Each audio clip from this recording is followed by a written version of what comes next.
پاکستان کے دائمی سیاسی بحران کے روایتی اسباب کیا ہیں؟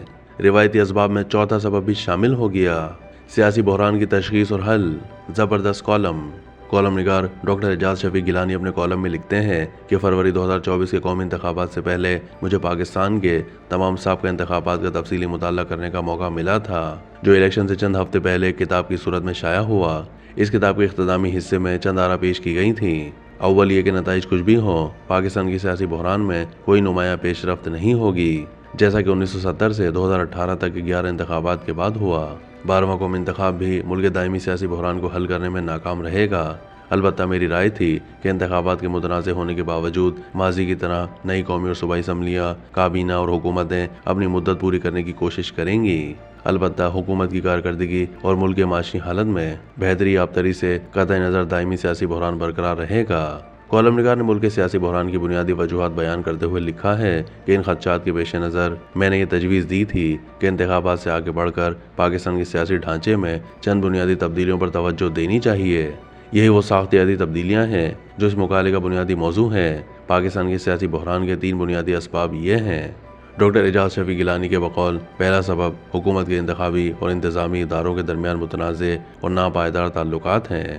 ماضی میں دیکھا گیا ہے کہ انتخابی عمل اور اس کے نتائج پر اکثر اداروں کے درمیان کشیدگی پیدا ہوتی ہے جو حکومت کی پائیداری کو متاثر کرتی ہے۔ دوسرا سبب یہ ہے کہ زیادہ تر جماعتیں نظریاتی، تنظیمی اور جمہوری بنیادوں پر کمزور ہیں۔ ان میں داخلی جمہوریت کا فقدان اور مخصوص شخصیات کا غلبہ نمایاں ہے۔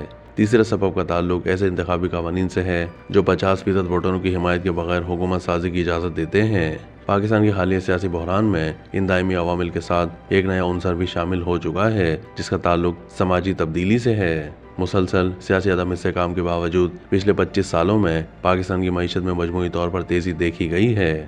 حالیہ دہائی میں اعلیٰ تعلیم یافتہ نوجوانوں کی تعداد میں تقریباً 10 گنا اضافہ دیکھنے میں آیا ہے۔ کالم نگار نے تجزیہ پیش کرتے ہوئے مزید لکھا کہ یہ سماجی انقلاب ایک نئے سیاسی طبقے کو جنم دے رہا ہے جو محض معاشی خوشحالی نہیں بلکہ اقتدار میں شمولیت کا خواہاں ہے، لیکن اقتدار میں شرکت کے مواقع میں اضافہ نہیں ہوا۔ چنانچہ ہم کہہ سکتے ہیں کہ پاکستان کے دائمی سیاسی بحران کے 3 روایتی اسباب میں ایک چوتھا سبب بھی شامل ہو گیا ہے جس کا تعلق سماجی تبدیلی اور اقتدار میں شرکت کی تمنا سے ہے۔ اس تبدیلی کو مد نظر رکھ کر ہی کوئی مؤثر حل تجویز کیا جا سکتا ہے۔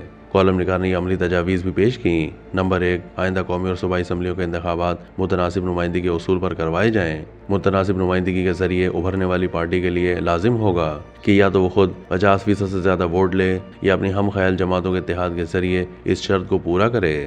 سیٹوں کی اکثریت اور ووٹوں کی اکثریت کا اہتمام کرنے سے قومی اور صوبائی اسمبلیاں موجودہ صورتحال کی نسبت زیادہ ہم آہنگی کے ساتھ کام کریں گی۔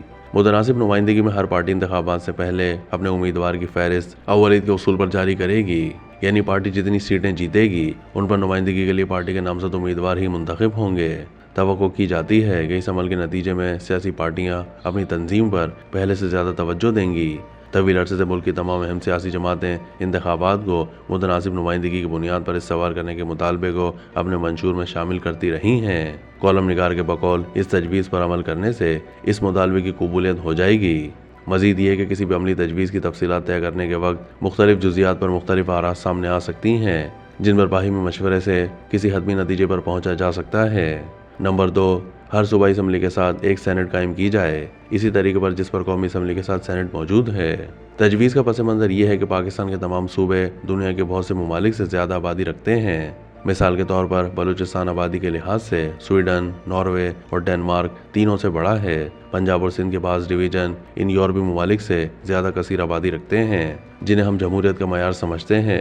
پاکستان کی آبادی کے اس پس منظر میں ہر صوبے کے تمام ذیلی علاقوں کی نمائندگی کو مؤثر بنانے کے لیے موزوں سینٹ تشکیل دی جائے۔ پنجاب میں کم از کم 6، سندھ میں کم از کم 4، خیبر پختونخوا میں کم از کم 4 اور بلوچستان میں کم از کم 3 ایسے یونٹ موجود ہیں جن پر مشتمل سینٹ تشکیل دی جا سکتی ہے۔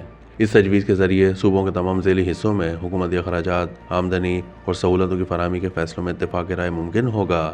نمبر 3، پاکستان کے کثیر آبادی صوبوں کے انتظامی معاملات میں آسانی، وسائل کے بہترین استعمال اور کفایت شعاری کے لیے صوبوں کے تمام ایسے یونٹ جو صوبائی سینٹ میں نمائندگی کے اہل قرار پائیں انہیں ایک میٹروپولیٹن حکومت کا درجہ دیا جائے جس کا اپنا ایک میئر ہو۔ ایسے یونٹ اپنے جغرافیائی دائرے میں رہتے ہوئے انتظامی اور مالی معاملات کے ضوابط بنانے کی اہلیت رکھتے ہوں۔